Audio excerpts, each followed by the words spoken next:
Similar next question चलते हैं 102। Model बनाने वाली एक मिट्टी से ऊंचाई 24 सेंटीमीटर और आधार त्रिज्या 6 सेंटीमीटर वाला एक लंबवृत्तीय शंकु बनाया जाता है। ये कह रहा है आपके पास ये कौन फॉर्म कर रहे हैं, मिट्टी के द्वारा क्ले से आपने कौन फॉर्म किया है और इसके लिए इसने इंफॉर्मेशन दी है कि इसकी हाइट जो है 24 है और इसके बेस की जो साइड आपकी रेडियस है ये 6 है। फिर इसके बाद में कह रहा है कि एक बच्चे ने इसे गोले के आकार में बदल दिया, यानी कि इस कोन को आपके डिस्ट्रॉय करके इसको आपके पास स्फीयर फॉर्म में गोले के रूप में परिवर्तित किया है। तो जाहिर सी बात है मिट्टी तो वही है, अमाउंट ऑफ आपके पास क्ले उतना ही है, तो इसका मतलब ये हुआ कि जो आपके पास वॉल्यूम ऑफ कॉन होगा वही वो आपके जो है वॉल्यूम ऑफ स्फीयर होगा। वॉल्यूम ऑफ कॉन होता है 1/3 पाई आर स्क्वायर एच और वॉल्यूम ऑफ स्फीयर होता है 4/3 पाई आर क्यूब। यहाँ पाई से पाई कैंसिल, 3 से 3 कैंसिल और 4 से डिवाइड। रेडियस और हाइट आपके पास गिवन है, रेडियस और हाइट आपके पास ये 24 और 6 रिप्लेस करते हुए और इससे आर आप कैलकुलेट कर लेंगे इजीली, और आर कैलकुलेट करेंगे तो आर की वैल्यू आएगी 6।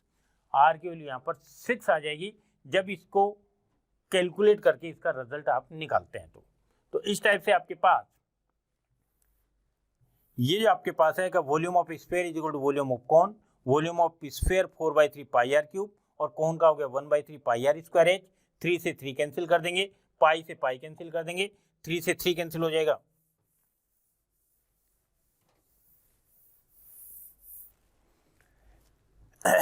3 से 3 कैंसिल हो जाएगा, पाई से पाई कैंसिल हो जाएगा और 4 उधर चला जाएगा। तो आर क्यूब की वैल्यू हो गई 1/4 आर स्क्वायर एच। आर की वैल्यू आपके पास 6 गिवन है, एच की वैल्यू 24 गिवन है। 6 स्क्वायर इंटू 24, ये से कैंसिल हुआ, ये आपके पास 6 और ये 6 square into 6 mean 6 cube. R cube is equal to 6 cube means r is equal to 6 centimetre. तो रेडियस आपके पास जो बनेगी स्फीयर की वो रेडियस हो जाएगी 6 सेंटीमीटर।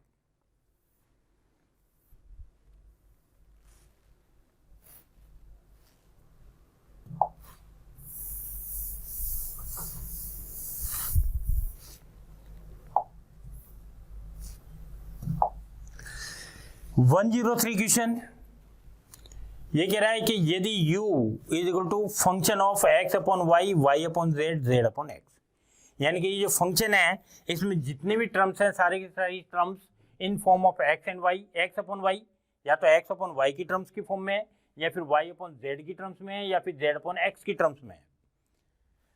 तो जितने भी टर्म है x upon y, y upon z और z अपॉन x की टर्म्स में है, इसका मतलब आपके पास ये आपके पास जो फंक्शन हुआ ये 0 ऑर्डर का फंक्शन हो गया, क्योंकि x से x कैंसिल हो जाए, इसकी पावर 1 इसकी पावर 1, तो 1/1 आपके पास 0 पावर का इक्वेशन, ये आपके पास 1/1 0 डिग्री का इक्वेशन, ऐसे 1/1 0 डिग्री का इक्वेशन। यानी कि हम ये कह सकते हैं कि ये जो फंक्शन f है ये 0 डिग्री का इक्वेशन है, और 0 डिग्री का इक्वेशन है तो अकॉर्डिंग टू यूलर्स थ्योरम, तो यूलर्स थ्योरम कहता है कि x into del u upon del x plus y into del u upon del y plus z into del u upon del z, तो ये होता है n इंटू यू के equal, n is the order. तो यहाँ आपके पास जो है 0 ऑर्डर का इक्वेशन है, 0 डिग्री का इक्वेशन है, तो यानी कि ये 0 into you and 0 into something 0, यानी कि ये रिजल्ट 0 के इक्वल होगा, इसका फाइनल रिजल्ट 0 होगा। तो इजीली स्टेटमेंट बेस्ड क्वेश्चन है, इजीली कर सकते हैं आप, बहुत इजी क्वेश्चन है, स्टेटमेंट बेस्ड होने के कारण आसानी से आप इसको कर सकते हैं। नेक्स्ट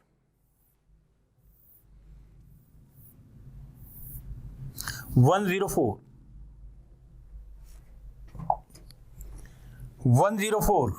ये कह रहा है कि गुणा समशेष मोडुलो 10 के सापेक्ष समूह 2, 4, 6, 8 का तत्समक अवयव क्या होगा। यहां आपके पास जो कह रहा है ये कह रहा है कि ये आपके पास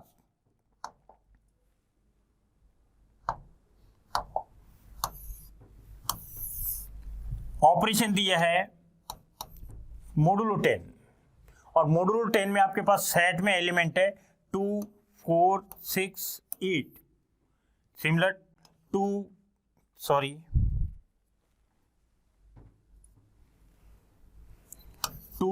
4, 6, 8, जब आप इसको ऑपरेट कराएंगे, ऑपरेट कराकर आप यदि रिजल्ट्स लिखें, इनको आपस में ऑपरेट कराते हुए 2 2 ज़ा 4, 2 दूनी 4, 4 दूनी 8, 6 दूनी 12, और 12 आप देखिए 10 से ज़्यादा हो गया है, यहाँ मॉडुलो 10 की कह रहा है, तो जब रिजल्ट आपके 12 10 से ज़्यादा हो गया तो 10 से डिवाइड करते हुए 12 को, तो रिमाइंडर आया 2। सिमिलर 2 8 16 16, और 16 को 10 से डिवाइड किया तो रिमाइंडर आया 6। तो ये आपके पास रिजल्ट आया 4 8 2 6। सिमिलर 4 को मल्टीप्लाई करें तो 4 2 जा 8, फिर 4 को 4 4 जा 16, 10 से डिवाइड करेंगे तो आपके पास रिमाइंडर 6, 4 6 जा 24, 24 को 10 से डिवाइड किया रिमाइंडर 4, 4 8 जा 32, और 32 को आपने 10 से डिवाइड किया रिमाइंडर आया 2। सिमिलर 6 को 2 से मल्टीप्लाई किया, 6 2 12, तो रिमाइंडर 2, 6 4 जा 24, रिमाइंडर 4, 6 6 जा 36, रिमाइंडर 6, 6 8 जा 48, रिमाइंडर 8। सिमिलर यहाँ 8 2 जा 16, रिमाइंडर 6, 8 4 जा 32, रिमाइंडर 2, 8 6 जा 48, रिमाइंडर 8, 8 8 जा 64, रिमाइंडर 4। और ये आपके पास हो गई इसकी ऑपरेशन टेबल, और ऑपरेशन टेबल ये आई। तो अब आपके पास आइडेंटिटी एलिमेंट जो है, आइडेंटिटी एलिमेंट की कंडीशन होती है कि ये जो लाइन है, ये लाइन की सिमिलर लाइन जिस आपके एलिमेंट के रेस्पेक्ट मिल रही है, ये आपके पास है 2 4 6 8, और ये लाइन आपके पास 2 4 6 8, और ये आ रहा है आपके पास रिजल्ट 6 के लिए, यानी कि 6 is the identity element for this operation. या फिर यहां बात करें कि 2 4 6 8, और यहां आपके कॉलम की बात करें तो 2 4 6 8, ये आपके कॉलम, और ये कॉलम आपके एलिमेंट 6 के लिए आ रहा है, यानी कि इस ऑपरेशन के लिए आइडेंटिटी एलिमेंट जो होगा ये आपके पास 6 होगा। तो इस टाइप से आपके ऑपरेशन टेबल बनाते हुए इसके बिहाफ पर इजीली आप इसके आइडेंटिटी एलिमेंट को कैलकुलेट कर सकते हैं। तो यहां आपके पास इसको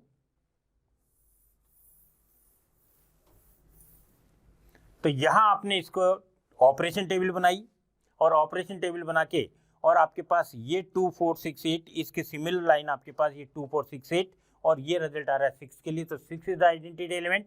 या फिर ये बात करें कि 2 4 6 8, और इसके कॉरस्पॉन्डिंग लाइन ये आ रही है 2 4 6 8, और इसके लिए आपके रिजल्ट आपके 6, यानी कि 6 आपके पास इसका आइडेंटिटी एलिमेंट होगा।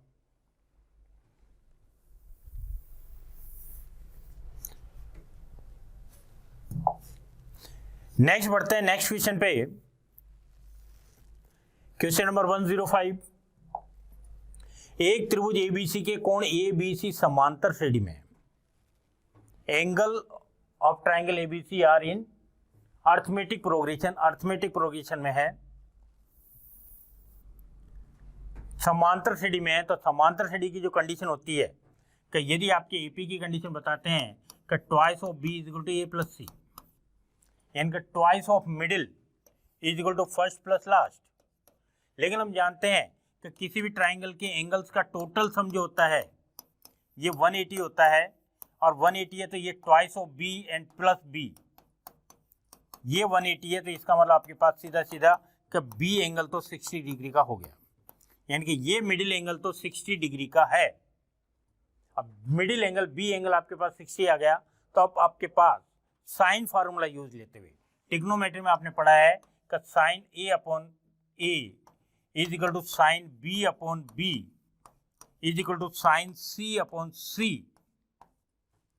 और इस साइन फार्मूला को यूज लेते हुए इसके बिहाफ पर जब आपके पास बी एंगल पता है तो सी एंगल इजीली कैलकुलेट कर सकते हैं। इसको इधर लेके जाएं तो हम कह सकते हैं साइन ऑफ सी जो होगा यह आ जाएगा C upon B sine of B, C upon B, तो सी रेशो बी हो गया √2 रेशो √3, और साइन बी बी 60 साइन 60, और साइन 60 होता है √3/2, √3 कैंसिल, √2 से 2 कैंसिल, √2, यानी कि साइन सी 1/√2 1/√2 होता है साइन में 45 डिग्री की वैल्यू, यानी कि एंगल बी जो हो जाएगा ये आपके पास 45 हो जाएगा, एंगल सी 45 हो जाएगा। तो बी 60 डिग्री बी 45 और एंगल का टोटल सम 180, तो इसमें से बी और सी एंगल को यानी कि 45 और 60 को ऐड करके यदि आप इसमें से माइनस करेंगे तो ये एंगल ऑफ ए आ जाएगा 75। तो ए एंगल आपके पास 75 डिग्री का होगा। तो इस टाइप से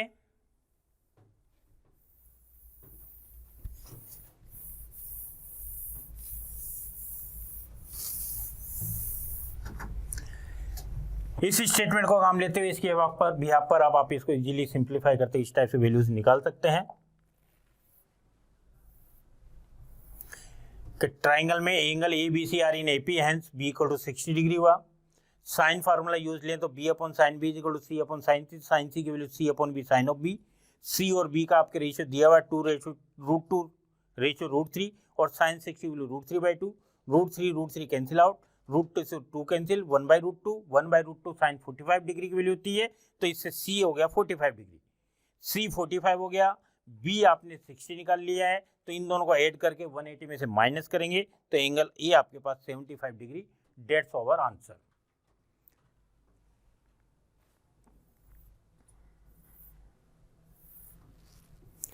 नेक्स्ट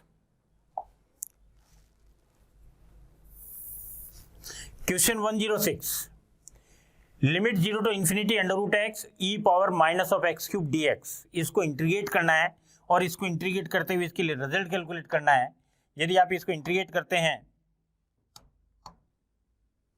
तो यहां आपके पास हम जानते हैं बाय द गामा फंक्शन का limit 0 to infinity x power n-1 e power minus x dx यदि होता है तो इसको आप लिखते हैं gamma of n।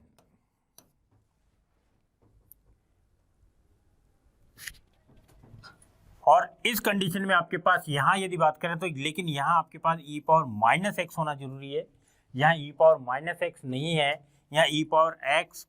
Minus x cube है, तो इसको पहले आप सिंगल पावर में कन्वर्ट करेंगे, यानी कि हम अपनी तरफ से एज्यूम करें let us x cube is equal to t, means x is equal to t power 1/3 और x is equal to 1/3 means dx is equal to 1/3 and t power minus of 2/3 dt। तो x cube को आप t replace करेंगे, x को t power 1/3 replace करेंगे और dx को 1/3 t power minus 2/3 dt ये रिप्लेस करेंगे इस वैल्यू में, और इस वैल्यू को सिंप्लीफाई करते हुए जब रिजल्ट कैलकुलेट करेंगे तो ये रिजल्ट आएगा 0 to infinity t power minus half and e power minus t dt। और अब इसको कंपेयर करें तो इसको कंपेयर करें तो n-1 is equal to minus half means n equal to half, यानी कि ये वैल्यू हो जाएगी गामा ऑफ हाफ की वैल्यू। और गामा हाफ की वैल्यू जो होती है ये 1/3 कांस्टेंट के फॉर्म में आगे आता रहेगा, और गामा हाफ की वैल्यू होती है √π, तो फाइनल रिजल्ट होगा √π/3, तो √π/3 ये आपका फाइनली रिजल्ट होगा इस क्वेश्चन का।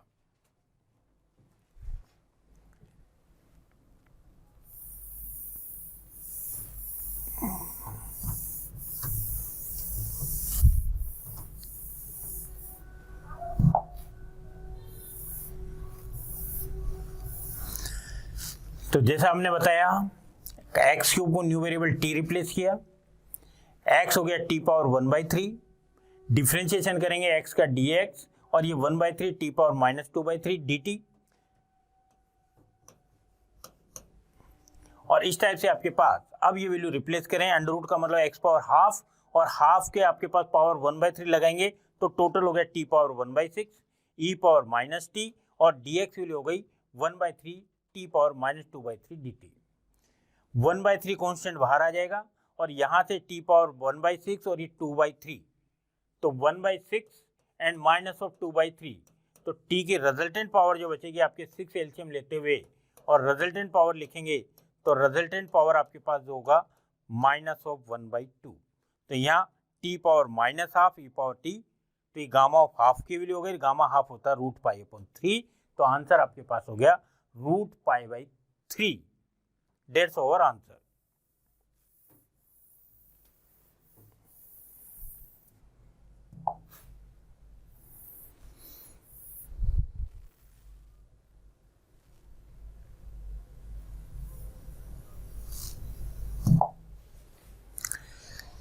Next question, question number 107, AGAIN, AGAIN और इस वर्ड्स के लेटर्स को यूज लेते हुए हम डिफरेंट वर्ड्स यदि बनाते हैं तो नंबर ऑफ वर्ड्स की यदि बात करें तो नंबर ऑफ वर्ड्स कितने होंगे? 1 2 3 4 5 फैक्टोरियल, और इसमें ए आपके पास रिपीटेड है इसलिए डिवाइडेड बाय 2 फैक्टोरियल। 5 फैक्टोरियल यानी 120/2 मीन्स 60, यानी कि टोटल वर्ड्स जो बनेंगे इसके लेटर्स को यूज लेते हुए टोटल नंबर ऑफ वर्ड्स जो होंगे उनकी क्वांटिटी होगी 60। लेकिन क्वेश्चन ये वर्ड्स के लिए नहीं पूछ रहा है, ये कह रहा है कि इससे जितने वर्ड्स बनेंगे उनको डिक्शनरी के ऑर्डर में यदि आप अरेंज करते हैं तो डिक्शनरी के ऑर्डर में अरेंज करने पर 50th पोजीशन पे कौन सा वर्ड होगा उस वर्ड के बारे में आपको बताना है। 50वीं पोजीशन पे इसका कौन सा शब्द होगा ये आपको बताना है। यदि आप इसको अकॉर्डिंग टू डिक्शनरी अरेंज करते हैं तो डिक्शनरी के अकॉर्डिंग सबसे पहले आपके पास होंगे वो वाले वर्ड जो कि ए से स्टार्ट होते हैं, यानी कि जिनका फर्स्ट लेटर ए है। फर्स्ट लेटर पोजीशन पे तो ए फिक्स कर दिया आपने। रिमेनिंग आपके पास 4 लेटर्स हैं, 1 2 3 4, तो इन 4 वर्ड्स को अरेंज करने के तरीके हो गए 4 फैक्टोरियल में 24, यानी कि ऐसे वर्ड्स जिनका फर्स्ट लेटर ए है ऐसे वर्ड्स की टोटल क्वांटिटी होगी 24। फिर नेक्स्ट टाइम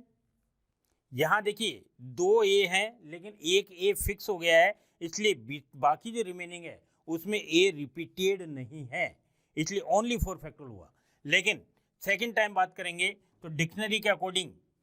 ए के बाद में नेक्स्ट लेटर आपके जी होता है, और जी से स्टार्ट होने वाले की बात करें तो बाकी 4 को अरेंज करेंगे तो इसके तरीके वही 4 फैक्टोरियल, बट इसमें ए जो है रिपीट हो रहा है इसलिए डिवाइडेड बाय 2 फैक्टोरियल, और ये आपके पास आ जाएगा 12। यानी कि ऐसे वर्ड जो जी से स्टार्ट होते हैं उनकी क्वांटिटी हो गई 12। डिक्शनरी में ए जी और उसके बाद में नेक्स्ट टाइम आपका क्या आता है आई, और आई से स्टार्ट होने वाली यदि वर्ड्स की बात करें तो इसमें वही 4 फैक्टोरियल और ए रिपीट है इसलिए डिवाइड बाय 2 फैक्टोरियल, और ये 12। और इस टाइप से यहाँ तक यदि बात करें तो टोटल वर्ड्स आपके पास 24 + 12 + 12, 24 + 12 + 12 यानी कि 48, यानी कि यहाँ तक आते आते 48 आपके पास वर्ड्स बन चुके हैं। 49th पोजीशन बात करें तो 49th पोजीशन पर अब आपके पास एन से स्टार्ट हो गया, यानी कि पहली पोजीशन तो एन फिक्स हो गई। पहली पोजीशन एन फिक्स हो गई तो अब एन के अलावा बाकी को आप डिक्शनरी के अकॉर्डिंग यदि कहें तो पहले ए आएगा, फिर जी आएगा, फिर आई आएगा, यानी कि एन फिर ए फिर जी और फिर आई। और 50th पोजीशन बात करें तो 50th पोजीशन पे ये तीनों आपके पास लेटर तो एज इट इज रहेंगे लेकिन ये दोनों आपस में इंटरचेंज होंगे, तो ये आ जाएगा आई जी, यानी कि 50th पोजीशन पे जो वर्ड बनेगा ये होगा NAAIZ, तो NAAIZ ये आपका आंसर। तो 50th पोजीशन पे आपके पास होगा NAAIZ।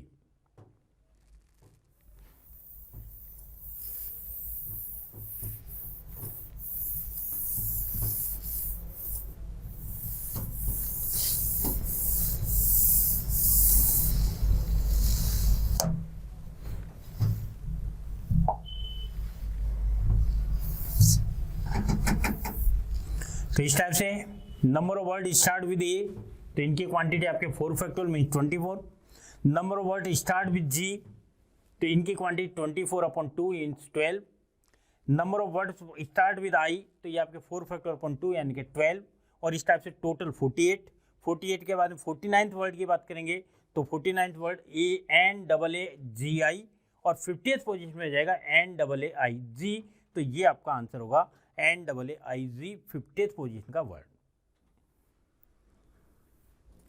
Next question number 108। Question number 108, curve दिया है R = A1 - cos थीटा, और इसके किसी पर्टिकुलर पॉइंट पर ध्रुवांतर रेखा रेडियल लाइन और स्पर्शरेखा यानी कि टेंजेंट, और इन दोनों के बीच का एंगल क्या है ये आपको कैलकुलेट करना है। कोई भी आपके पास पोलर फॉर्म बात करें आपके पास कर्व है तो इस कर्व में ओरिजिन जिसको पोल कहते हैं, पोल से ज्वाइन करने वाली ये लाइन, किसी पर्टिकुलर पॉइंट को ज्वाइन करने वाली लाइन जो है पोलर कोऑर्डिनेट 8 थीटा होता है, तो आपके पास ये पोलर लाइन कहलाती है। ये पोलर लाइन है, ध्रुवांतर रेखा है, रेडियल लाइन है, और इस P पर्टिकुलर पॉइंट पर आप टेंजेंट ड्रॉ करें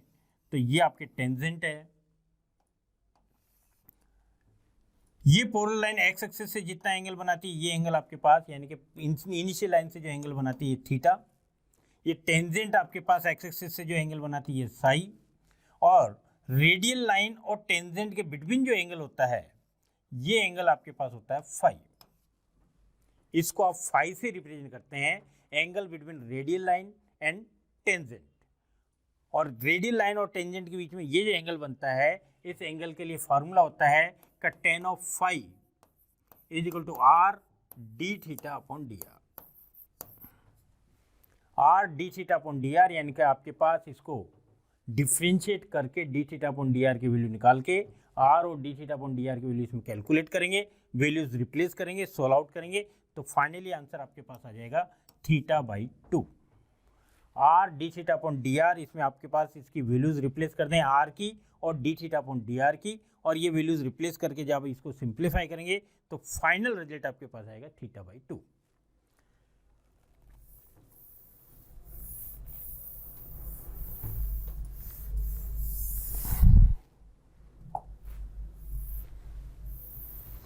तो यहां आपके पास ये कर्व हो गया, ये पी पॉइंट हो गया, पी पॉइंट पर आपके पास ये आपके रेडियल लाइन हो गई, ये आपके पास इनिशियल लाइन, इसके साथ ये टेंजेंट जो एंगल बना रही साई, और ये आपके रेडियल लाइन और टेंजेंट के बिटवीन का एंगल ये आपके पास phi. R is equal to 1 minus cos A 1 minus cos theta given है, डिफ्रेंशिएट करें D R upon D theta, A sine theta हो गया। tan फाई का फार्मूला हमने बताया R D theta upon D R, R D theta upon D R replace करें value R की, तो आर की वैल्यू आपके पास जो है ये है ए 1 माइनस कॉस थीटा, और 1 माइनस कॉस थीटा,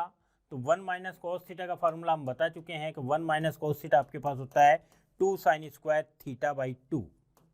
तो यानी कि आर की वैल्यू लिख सकते हैं ए, और 1 माइनस कॉस थीटा को लिख सकते हैं 2 sine square theta by 2। D theta upon D R mean D R upon D theta का इनवर्स, और D R upon D theta हमने निकाला ए साइन थीटा, तो ए और साइन थीटा की वैल्यू आपके पास जो होती है, साइन थीटा आप लिखते हैं 2 साइन थीटा बाई 2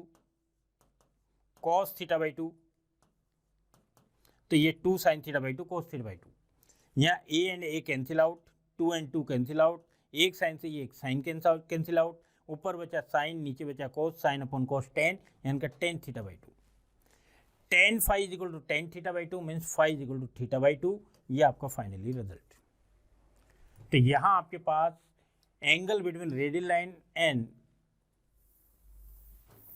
टेंजेंट, तो ये आपके पास होगा थीटा बाई 2। नेक्स्ट 109, ये कह रहा है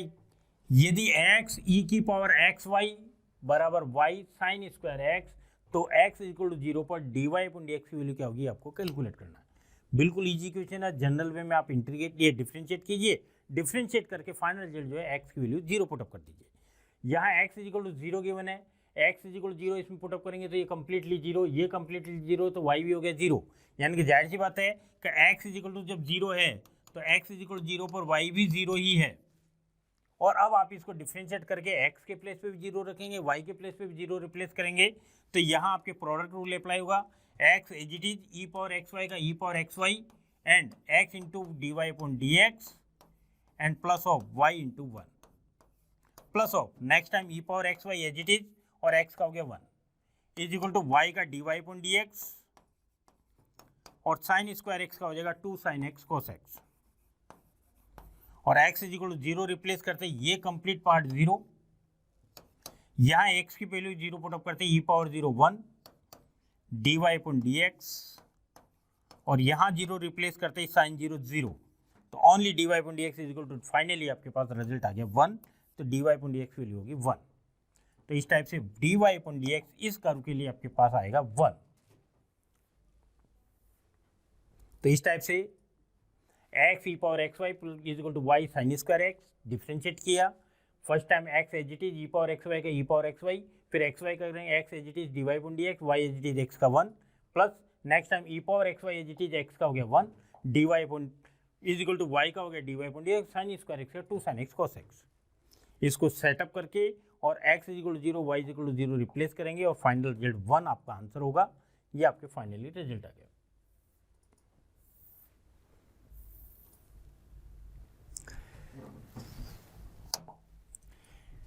ग्रुप गिवन है इंटीजर,